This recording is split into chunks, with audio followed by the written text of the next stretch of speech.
សូមឲ្យដល់មកប្រហែលចេញមកបានចូលក៏ច្បាស់ការរៀនភាសាប្រមូលហើយគឺខ្ញុំបច្ចេកភាសាសេរីអីទេអញ្ចឹង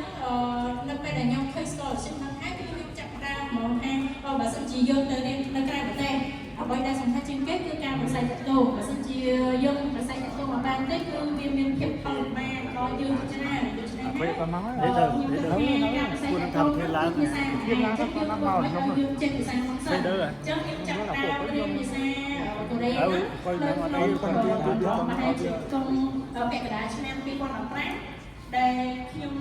បានចុះឈ្មោះរៀននៅសាលា CKCC ហើយនៅបន្ទាប់មកខ្ញុំក៏បាន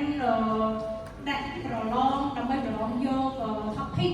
ព្រោះអី topic គឺជាការប្រឡងធ្វើតេស្តសមត្ថភាពរបស់យើងធ្វើតេស្តសមត្ថភាពភាសាកូរ៉េរបស់យើងអញ្ចឹងហើយនៅពេលនោះប្រហែលជាខ្ញុំរៀនបានខ្ទង់5ខែទៅ6ខែខ្ញុំក៏ដាក់ប្រឡងtopic ហ្នឹង